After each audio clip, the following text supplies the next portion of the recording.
The alarms went off the moment she crossed the store's exit. Clara's hands were trembling, clutching the small paper bag tighter against her chest. Inside was not jewelry, not cash, just a single bottle of insulin, the last vial her daughter needed to live. Her heart hammered as two security guards rushed toward her. "I'm sorry," she whispered, tears already streaking her face. "Please, she's only 8 years old. She won't survive tonight without it." The store manager appeared, his face cold, arms crossed. "That's no excuse for theft," he snapped. Clara collapsed to her knees, pleading.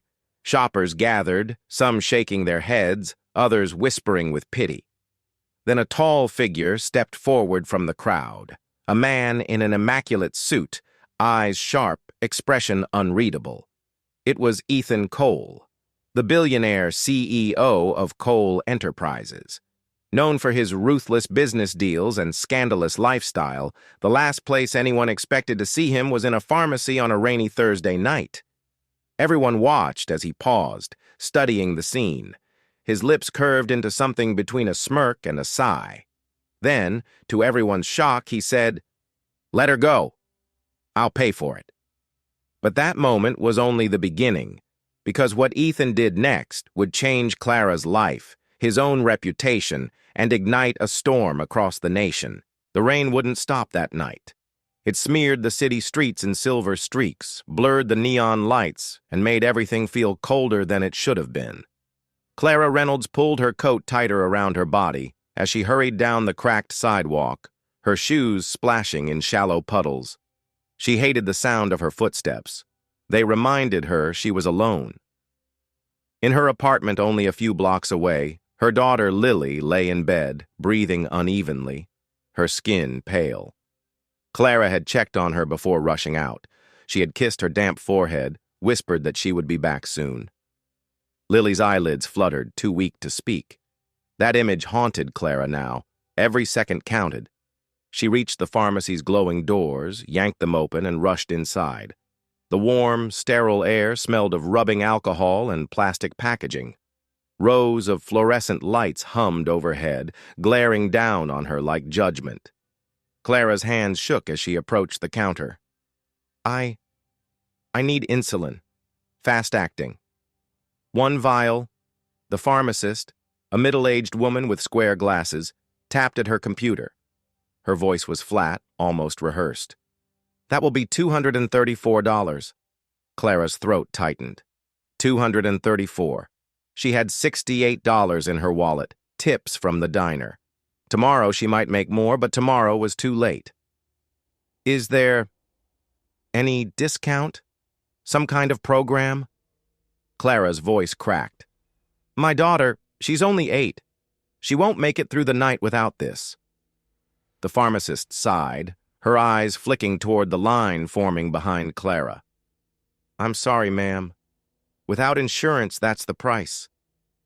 Clara's fingers clenched the edge of the counter. She wanted to scream. She wanted to throw the register to the floor. Instead, she whispered, "Please." But the woman's face didn't change. It was a wall. Clara stepped aside, pretending to search through her purse. Her mind raced. What now? Call someone? No. Her family was gone.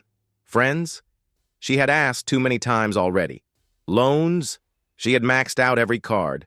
Her eyes slid to the shelves behind the counter, to the little boxes stacked neatly like tiny lifelines. So close, so impossibly far. Her chest tightened. She remembered Lily's tiny hand clutching hers that morning, whispering in a weak voice, "Mommy, don't cry. I'll be okay." She had lied then, told her daughter everything would be fine. But now, Clara made her decision. She walked down an aisle, heart pounding so loud she thought others could hear it. She grabbed a bottle of cough syrup, shoved it into her purse, then slipped behind a display rack near the counter. She waited until the pharmacist turned to help another customer. Then, quick as lightning, she leaned over, snatched a box of insulin, and stuffed it into the small paper bag from her purse. Her pulse hammered in her ears. She was trembling, her vision blurred with panic. She walked fast, too fast, toward the door. Almost there. Then the alarm exploded. A shrill, piercing scream echoed through the store. Red lights flashed above the entrance. Clara froze, clutching the bag tighter to her chest. Shoppers turned. Gasps rippled. A man muttered, "Shoplifter." Two security guards appeared from nowhere, tall and heavy, moving toward her. Clara's knees went weak. She stumbled back, words tumbling out of her mouth. "Please, it's not what you think. My daughter, she's sick. She needs this." The guards didn't listen. They grabbed her arms, the bag nearly slipping from her hands. Clara twisted, fighting, her voice cracking with desperation. "She'll die without it. Please, I'm begging you." The manager stormed over, a short man with slicked back hair and a permanent frown etched into his face. He crossed his arms, looking at her like she was dirt. "You think you're the first sob story I've heard?" His voice was sharp, slicing through the air. "We don't tolerate thieves here." Tears blurred Clara's vision. She dropped to her knees right there on the cold tile floor, her hands clasped in a pitiful prayer. "She's only 8 years old," she cried. 8. Please let me take it, just this once. I'll find a way to pay." I swear the store grew silent except for her choked sobs. People stared. Some shook their heads in disgust. Others whispered with pity. And then, a voice cut through the tension. Deep, calm, carrying a weight that silenced the room. "Let her go." Clara looked up through her tears. Standing among the stunned shoppers was a man she recognized instantly, though she had never seen him in person. Broad shoulders under a tailored charcoal suit. A face sharp as glass with piercing gray eyes. Ethan Cole, the billionaire, the one who owned half the city. What was he doing here?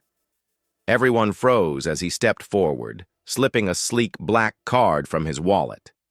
He handed it to the manager without breaking eye contact. "She's not stealing tonight. Put it on my tab." Gasps spread. Phones lifted. Cameras clicked. Clara's breath caught in her chest. Relief surged through her veins, but confusion tangled it into knots. Why would someone like Ethan Cole, ruthless and untouchable, step in for her? The manager hesitated, then took the card, his expression sour. The guards released Clara reluctantly. Ethan bent slightly, his voice low but steady. "Take your daughter's medicine. Go home." Clara stared at him, her lips trembling. She wanted to thank him, to curse him, to ask 1,000 questions. Instead, all she managed was a broken whisper. "Why?" For a second, something flickered in his eyes. Not pity, not kindness, something else. Something she couldn't name. Then he straightened, smoothed his suit jacket, and said only, "Because tonight, I can afford to."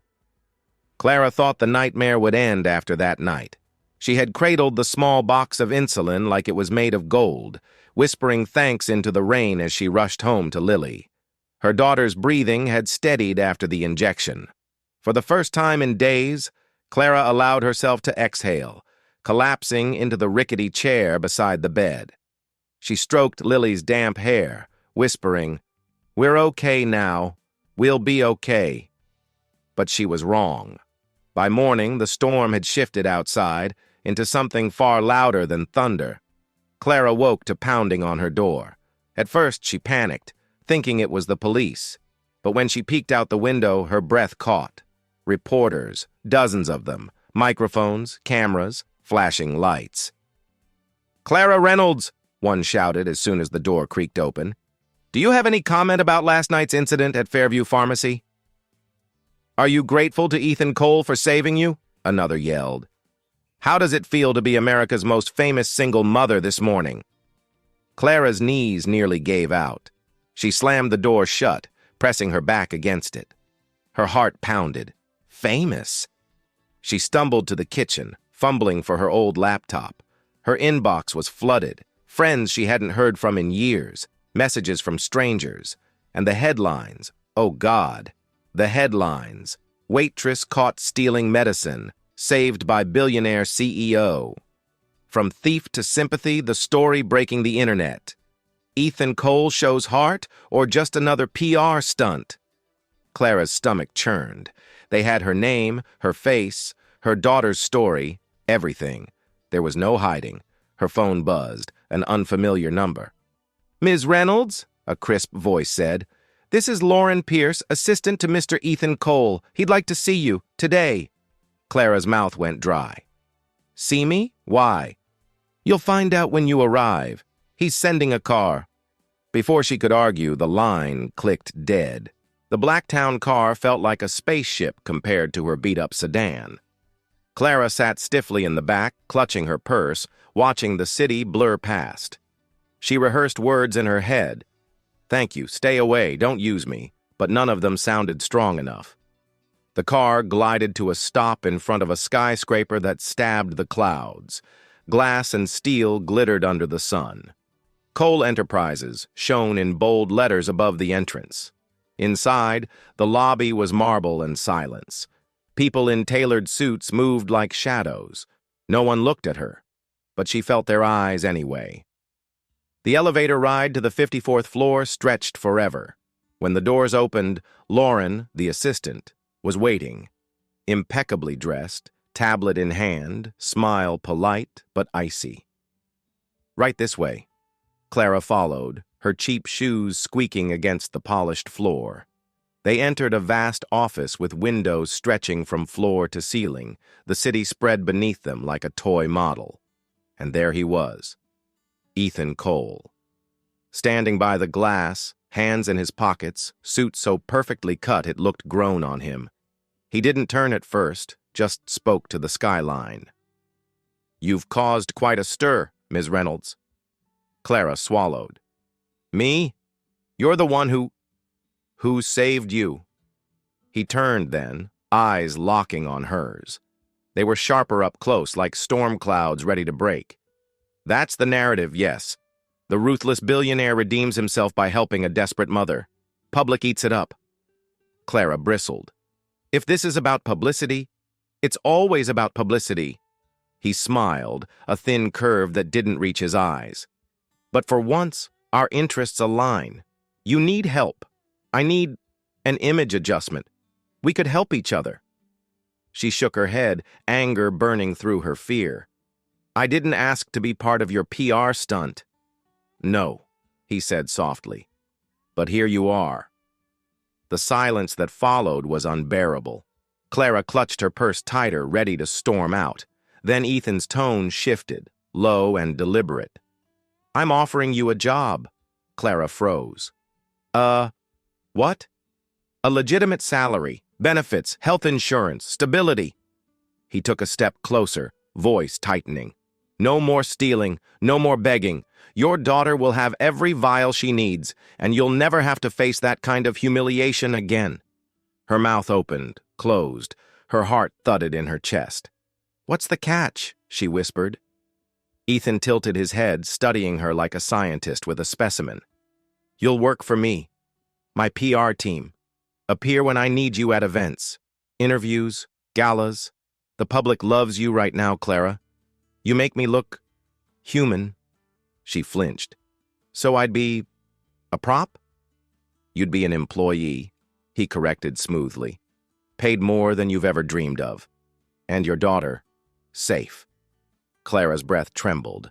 The thought of Lily's medicine guaranteed. No more nights of panic. No more choosing between rent and survival. It was intoxicating.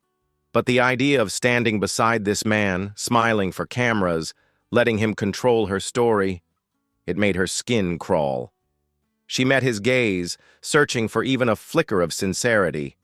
But his face was unreadable, carved from stone. "I don't want your charity," she said, her voice cracking. Ethan's smile vanished. His eyes hardened. "This isn't charity. It's business. Take the offer or don't. But think carefully about what refusal means. Not for you, for her." Her breath caught. It was a threat, wrapped in velvet. The room felt colder suddenly. Lauren stepped forward, her heels clicking. "We'll send you the details. You have 24 hours to decide." Clara's body felt heavy as stone as she stumbled back toward the elevator. She could barely breathe until the doors closed and she was alone again. Her reflection in the mirrored wall stared back, haunted, tired, desperate. He was right. She couldn't afford to refuse, not with Lily's life at stake. But as the elevator sank toward the lobby, one thought clawed at her. What kind of bargain had she just stepped into? The first week felt like stepping into a world that wasn't hers. One day, Clara was slinging coffee at the diner, wiping counters sticky with syrup, calculating tips to the penny. The next, she was walking through the glass doors of Cole Enterprises, wearing borrowed heels that pinched her toes, her stomach twisted in knots. Lauren, Ethan's assistant, wasted no time. "You'll shadow the PR team," she instructed briskly. "Answer calls, schedule appearances, manage media inquiries, and most importantly, stay close to Mr. Cole when he requests." The tone left no room for questions.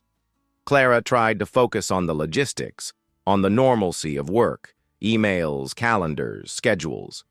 But it was impossible to ignore the way people looked at her. Whispers in the hallways followed her like smoke.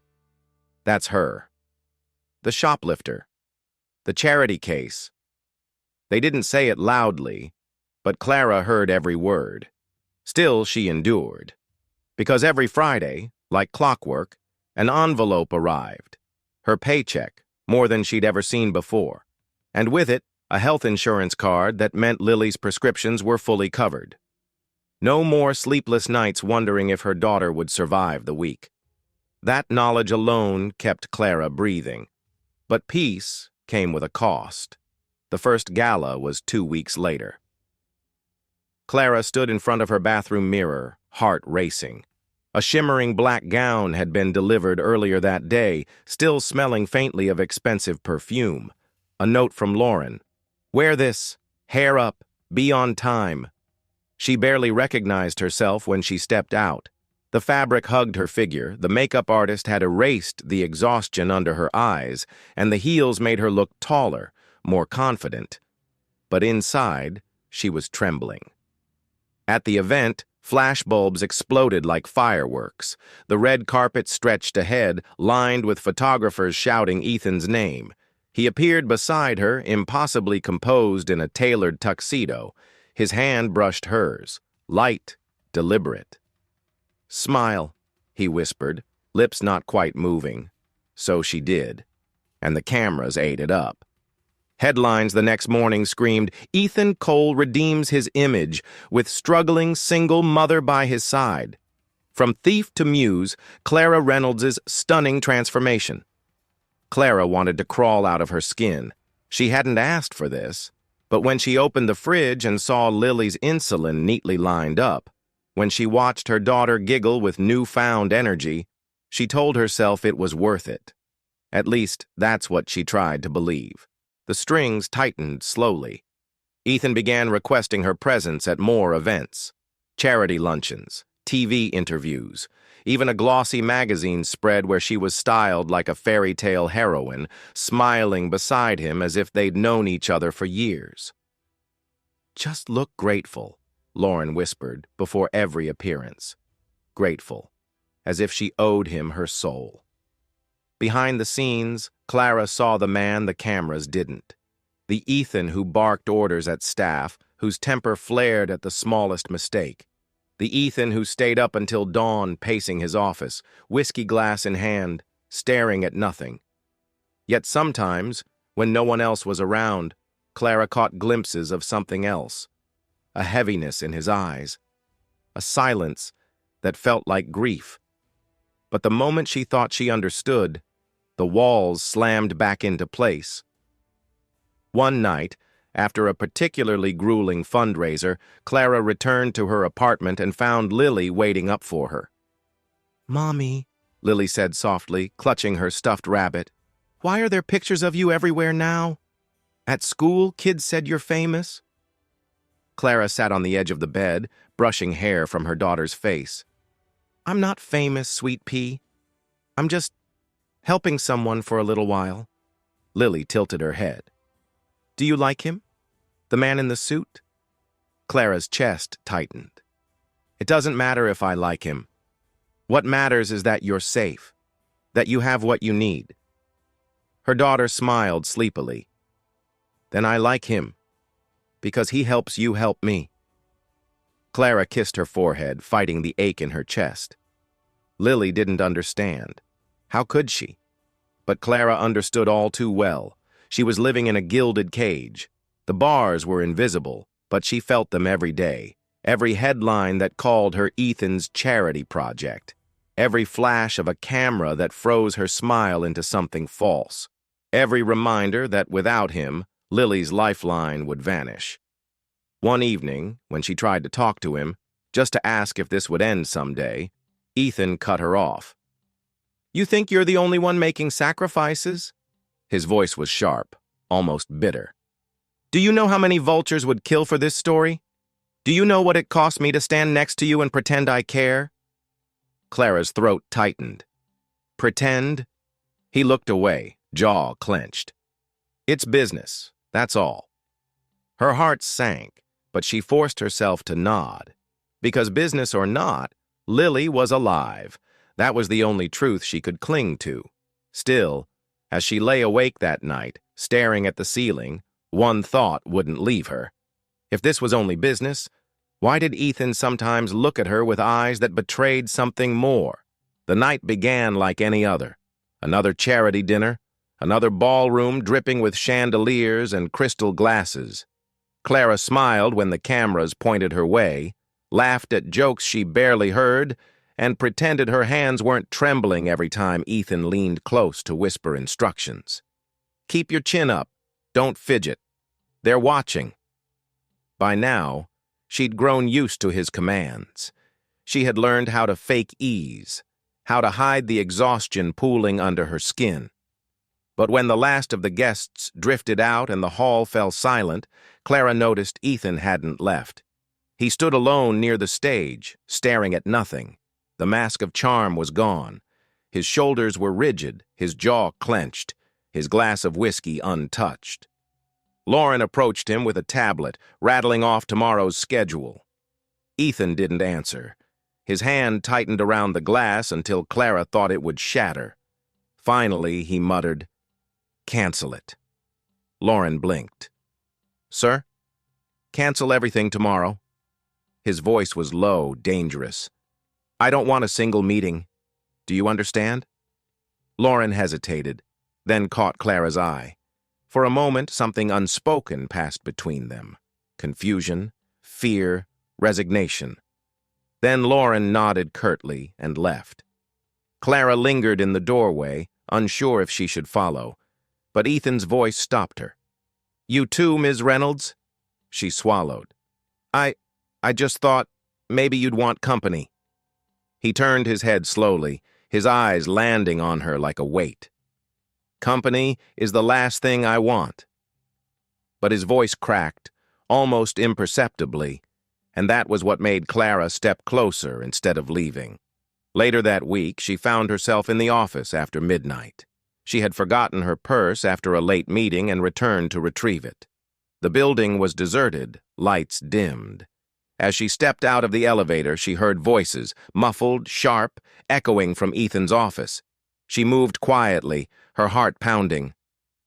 "Don't tell me how to handle her!" Ethan's voice raw with anger. "She's a prop, nothing more. The cameras love her. That's all that matters." Clara froze. Her stomach twisted. Another man's voice answered, calm, patronizing. "But you're getting too involved. The board is nervous. This isn't about stocks anymore, Ethan. It looks personal." "Personal?" Ethan's laugh was bitter. "She's leverage. As long as she's here, they can't call me heartless. That's all." Clara's throat tightened. Property leverage. She wanted to storm in, scream at him, tell him he was a monster. But then the other man's tone softened. "I know what this is really about. You're chasing ghosts. You can't bring her back." The silence that followed was so heavy, Clara thought the air itself had stopped. Finally, Ethan spoke again. His voice was lower, shaking. Don't you dare say her name! Clara's skin prickled. Who? Before she could move, the door creaked open. The man, an older executive Clara vaguely recognized, strode out, face pale. He didn't see her in the shadows. A moment later, Ethan followed, running a hand through his hair, looking shattered. For the first time, Clara saw him not as a billionaire, not as her captor, but as something else.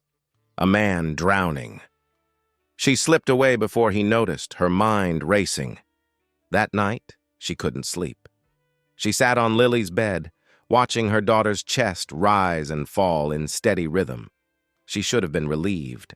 Her little girl was safe, cared for, protected. But Clara's thoughts kept circling back to Ethan. Who was the her he refused to name? And why did his pain feel so real if everything was just business? A week later, Clara found the answer by accident. She had been sorting papers in Ethan's office when a folder slipped from the desk, spilling photographs across the floor. She knelt to gather them and froze. A little girl smiled up at her from the glossy print, brown hair in braids, a tooth missing from her grin, eyes bright with mischief.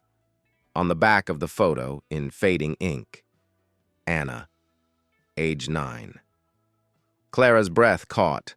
She shuffled through more pictures, birthday parties, school recitals, candid shots of Ethan much younger, laughing beside the girl. But the later photos were different. Hospital beds, wires, machines. Ethan sitting beside her, face pale, hand gripping hers. And then, nothing. The folder ended abruptly. Clara sat on the floor, trembling, staring at the last photo. The girl's cheeks were sunken, her eyes closed, her tiny hand limp in Ethan's. Suddenly the pieces clicked. Anna, his sister, the disease, the machines, the same diagnosis Lily now carried. Clara's throat ached as tears blurred her vision. No wonder Ethan had stepped in at the pharmacy. No wonder his anger was laced with grief. He wasn't just saving Clara's daughter. He was trying to save the ghost of his own. The office door opened. Touching, isn't it? Ethan's voice cut through the silence. Clara spun around, dropping the photos. He stood in the doorway, his expression unreadable, but his eyes burned.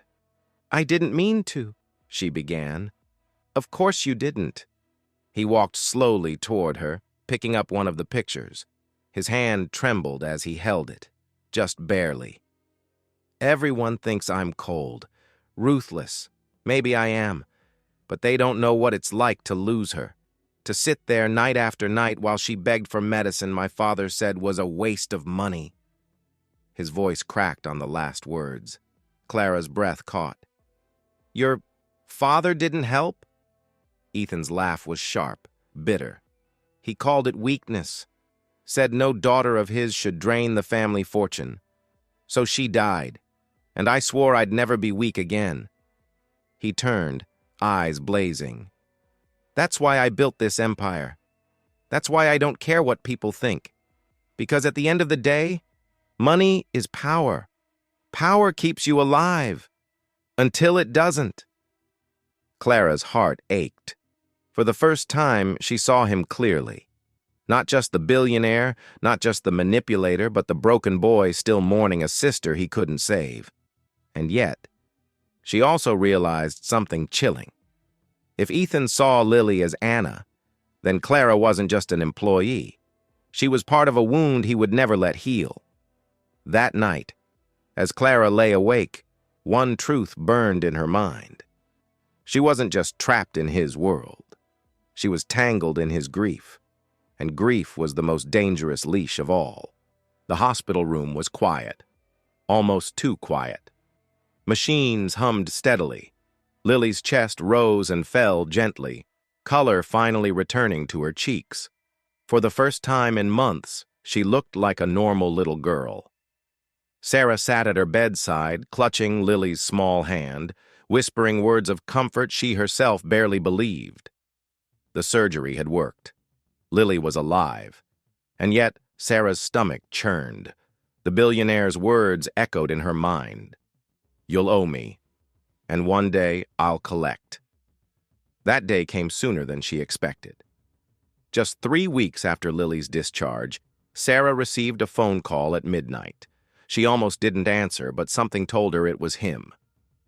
"Sarah," Victor's voice was smooth but cold. "I need you. Tomorrow morning. My estate." She froze. "Why? What do you want from me now?" There was a long pause before he replied. "The deal, remember?" Sarah's chest tightened. She had no choice. Victor's estate was massive, a fortress of glass and steel perched high on a hill. When Sarah stepped inside, she felt small, almost swallowed by the polished marble floors and towering ceilings.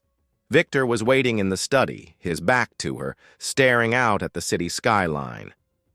"I need you to do something for me," he said without turning. Sarah's hands trembled. "What is it?" Finally, he faced her, eyes piercing. "I want you to take the stand as my witness." Her breath caught. Witness? For what? He slid a folder across the desk. Inside were documents, financial statements, hidden accounts, transfers that looked criminal. "I'm being investigated," Victor said flatly. "They want to destroy me, but you can protect me. You'll say what I need you to say, under oath." Sarah's stomach dropped. "You want me to lie?" "Not lie," Victor corrected, stepping closer. "Just protect the man who saved your daughter's life." The words cut deep. He wasn't asking. He was reminding her of the chains around her neck. That night, Sarah couldn't sleep. She paced the small apartment, the folder clutched to her chest. Lily slept soundly in the other room, breathing softly. Every time Sarah looked at her daughter, her heart split in two. If she refused, Victor could take everything back. He had the power to ruin her, even take Lily's treatment away. But if she complied, she would be part of his corruption, tied to his sins. The weight of the choice crushed her. The court date came. Sarah sat on the witness stand, palms sweating, eyes darting to where Victor sat with his legal team. He watched her closely, almost daring her to betray him. The prosecutor asked the question. "Mrs. Dawson, did Mr. Blackwood ever instruct you to handle his money in a way that violated the law?" The courtroom went silent. Sarah's throat tightened. She looked at Victor, his expression calm but warning. Then she glanced toward the back. Lily sat there with Emily, smiling innocently, unaware of the storm swirling around her mother.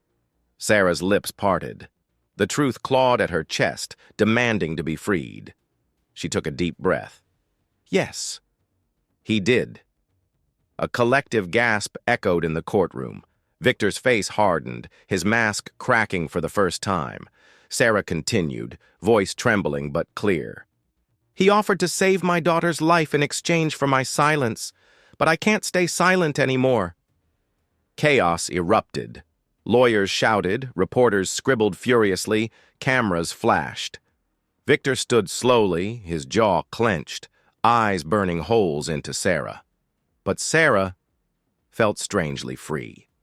The judge slammed his gavel, calling for order. Sarah looked once more at Lily. Her little girl waved shyly, not understanding the gravity of the moment, and in that wave, Sarah knew she had chosen right. But as she stepped down from the stand, Victor leaned toward her, his voice low, dangerous. "This isn't over, Sarah. You'll regret this." Her heart pounded. The trial had just begun, and so had the real battle. Sarah saved her daughter, but in exposing Victor, she unleashed a storm she may not survive. The city was buzzing. News of Laura's deal with Marcus had leaked. Not the full truth, just fragments. Whispers in the hospital hallways, posts online painting her as either a gold digger or a tragic hero. Laura stood at the hospital window, clutching her daughter's hand. Emily's chest rose and fell softly, alive, stable. For now. But outside, the world was unraveling.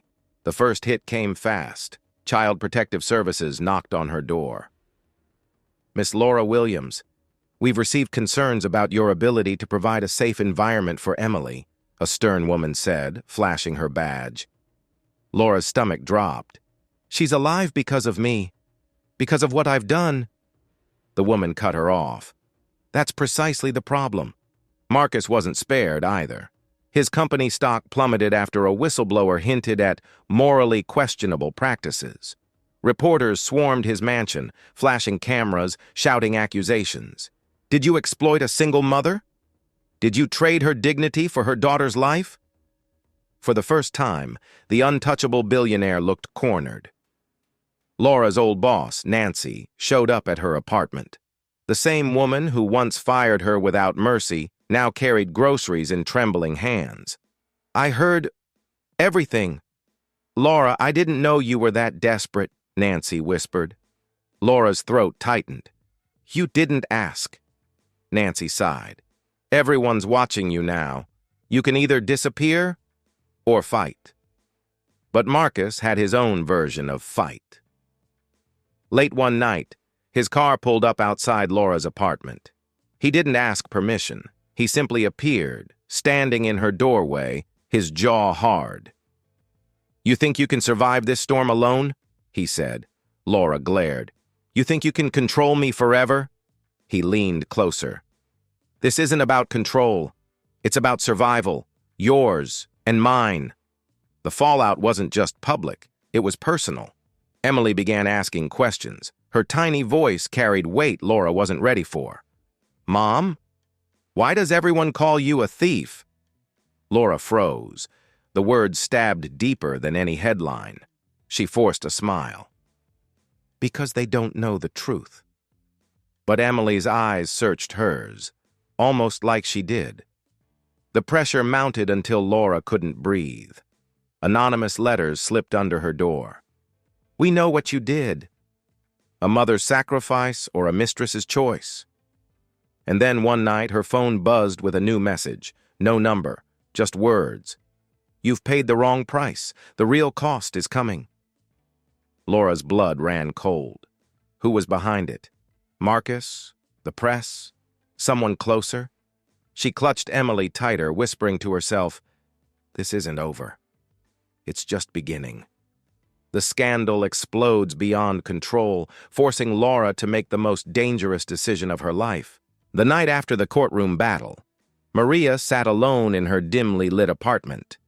Emma was finally asleep, her breathing steady but shallow, the IV drip still connected to her frail arm. Outside, rain tapped against the cracked window pane like 1,000 restless fingers.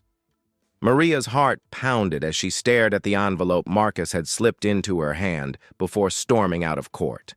Inside was a single note, scrawled in his sharp handwriting, "Meet me tomorrow. One last chance. Choose wisely."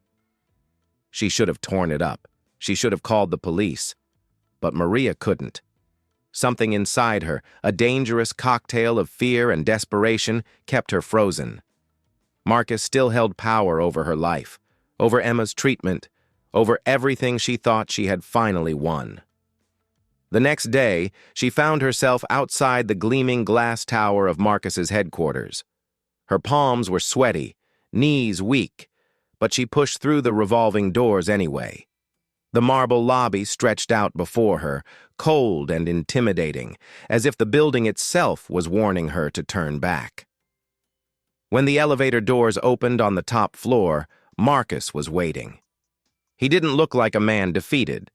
He looked alive, electric, his eyes sharp as knives.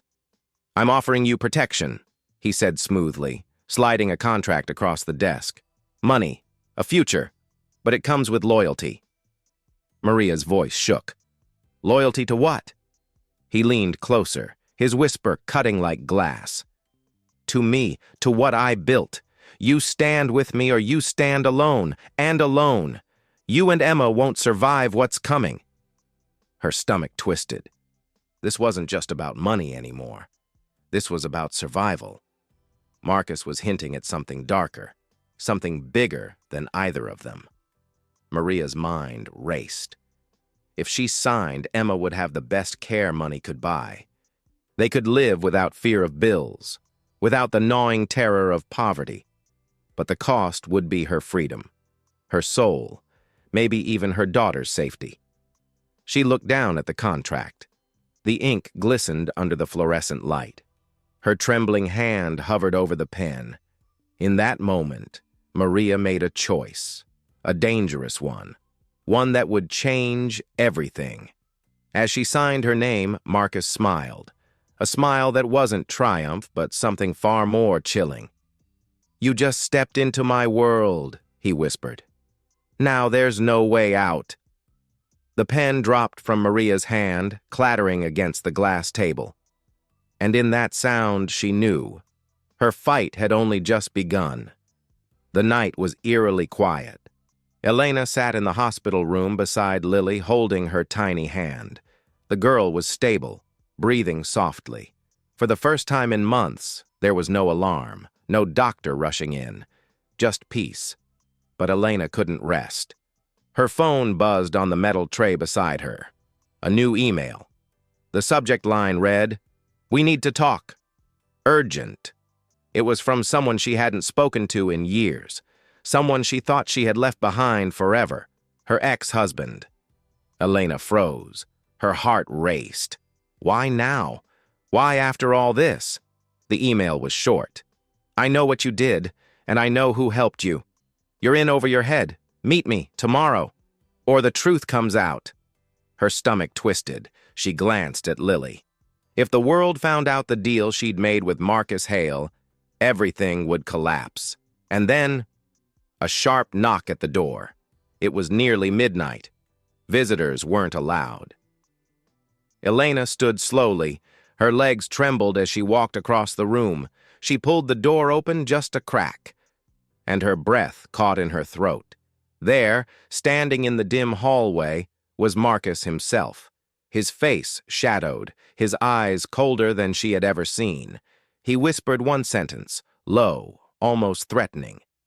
"You're not the only one keeping secrets." Before she could answer, he turned and walked away. Elena's pulse thundered. She shut the door, leaned against it, and slid down to the floor, shaking. Behind her, Lily stirred in her sleep, and for the first time, Elena realized something terrifying. Saving her daughter had only been the beginning. The real battle was just starting.